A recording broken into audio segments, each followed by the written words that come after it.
હત્યા પાછળની ઘટના માટે પોલીસ દ્વારા રિસ્ટ્રિક્શન માટે લાવવામાં આવેલા આરોપીને 2 દિવસ અગાઉ રાત્રિના સમયે વડોદરાના પાણીગેટ રોડ પર તસવીરમાં દેખાતા મૃતક યુવક મોહમ્મદ સૈયદની ચાકુના ઉપરા છાપરી 8 ગાંજ ઝીકી કરી નાખ્યા હતા. ગાંધીનગર ક્રાઇમ ન્યૂઝમાં આપનું સ્વાગત છે. જે બાદ પોલીસે તપાસ કરતા આ હત્યા આરોપી વિશાલ કહારે કરી હોવાનું બહાર આવ્યું હતું. આથી પોલીસે આરોપી વિશાલ કહારને ઝડપી પાડવા પ્રયાસો હાથ ધર્યા હતા અને આખરે પોલીસે ગણતરીના સમયમાં જ આરોપી વિશાલ કહારની ધરપકડ કરી લીધી હતી.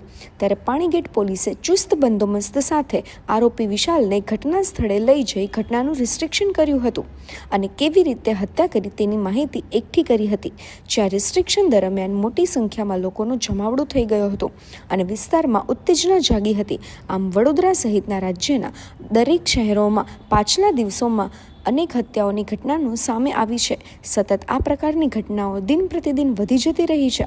જોકે પોલીસ તાત્કાલિક કાર્યવાહી કરી જે તે આરોપીની ધરપકડ કરીને રિસ્ટ્રિક્શન કરી આરોપીનો વરઘોડો પણ નીકળે છે. છતાં આ પ્રકારની ઘટનાઓ અટકવાનું નામ નથી લઈ રહી. આમ દિવસે ને દિવસે સતત કાયદો અને વ્યવસ્થાની સ્થિતિ કથળી રહી છે તે પણ એક હકીકત છે.